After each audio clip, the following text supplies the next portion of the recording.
সকাল সকাল ঘুমটা ভেঙে গেল। ঘুম থেকে উঠে আমি বিছানায় বসে থেকেই ভাবতেছি আজকে সারাদিন কি করব। বাইরে প্রচণ্ড বৃষ্টি, এর জন্য গালে হাত দিয়ে শুধু ভাবতেছিলাম যে আজকে কী করা যায়, কী করবো। হ্যালো গাইস, আসসালামু আলাইকুম। আমি আবার চলে এসেছি আপনাদের মাঝে নতুন আরেকটা ব্লগ ভিডিও নিয়ে। এই তো দেখতে পাচ্ছেন আমার ভাগিনা, সেটা সকালে ঘুম থেকে উঠে বাইরে যেতে পারে নাই, এর জন্য মোবাইল নিয়ে সে শুয়ে আছে। এই বয়সে আমরা মোবাইল কি জিনিস সেটাই বুঝতাম না, আর এখনের ছেলে মেয়েরা ছোটবেলা থেকে মোবাইল না পাইলে তারা খাওয়া দাওয়া সবকিছু ছেড়ে দেয়। আমার কপালটা এতটাই খারাপ যে আমি যখনই ভয়েস দিতে আসে তখন আশেপাশে থেকে এত পরিমাণ নয়েজ আসে, এত পরিমাণ কি আর বলবো। তো তারপরেও আমি ওই অবস্থাতেই ভয়েস দিতেছিলাম। ভাগিনা আমার বাইরে যেতে না পেরে বিছানার মধ্যে বসে শুধু খাচ্ছে। বৃষ্টি শেষ, এখন দেখেন বৃষ্টি শেষ হওয়ার পরবর্তীতে কত সুন্দর একটা পরিবেশ থাকে চারপাশটায়। এটা হচ্ছে আমাদের একটা পুকুর, আর সেই পুকুরে অনেক মাছ আছে। সারা রাত এত পরিমাণ বৃষ্টি হয়েছে যে বৃষ্টির জন্য পুকুরের পানি সম্পূর্ণ ভরে গিয়েছে। এই পুকুর পাড়ে দাঁড়িয়ে থাকলে অনেকটাই ভালো লাগে। এটা হচ্ছে আমার কাকার ঘর, সে ঘর দিতেছে। তো আমরা সেখানে সকালবেলা বৃষ্টির পর একটু হাঁটাহাঁটি করতেছিলাম আর দেখতেছিলাম যে চারপাশটা কেমন দেখা যাচ্ছে। বাসায় গেলে তো আমার ভাগনা আমার সঙ্গে ছাড়ে না, আমি যেখানে যাব তাকে সেইখানে যেতে হবে। দেখেন কত সুন্দর আমার সাথে ঘুরতেছে আর খেলা করতেছে।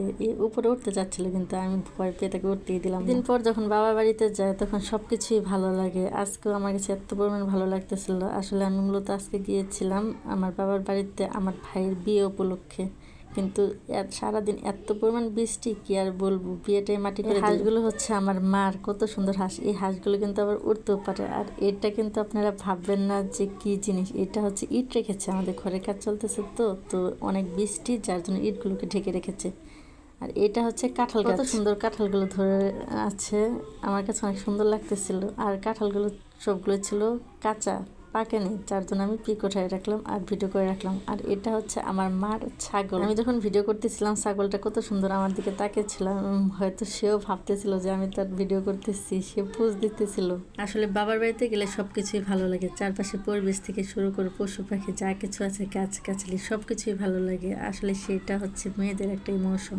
জানি না আবার কবে বাবার বাড়িতে আসতে পারবো, তো তারপরেও মানে কি এগুলো হচ্ছে স্মৃতিতে রেখে দিতেছি।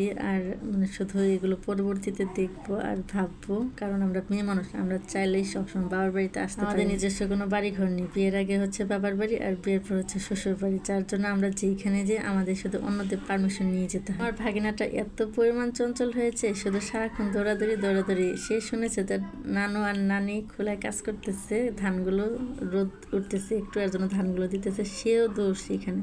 আর এটা হচ্ছে আমার কাকার একটা হচ্ছে হাঁসের ফার্ম দিতেছে, সেইখানে দাঁড়িয়ে ভাবলাম যে কিছুক্ষণ একটু ঠান্ডা হয়, চারপাশ প্রচুর। আসলে বৃষ্টির আগ মুহূর্ত আর বৃষ্টি শেষ হয়ে গেলে পরবর্তী মুহূর্তটা পরিবেশটা এত সুন্দর ঠান্ডা আবহাওয়া বিরাজ করে, যার জন্য অনেক অনেক ভালো লাগে। আমার কাছেও সেই ভালো লাগতেছিল, এত সুন্দর বাতাস বইতেছিল, আমার কাছে তো এত পরিমাণ ভালো লাগতেছিল কি আর বলবো।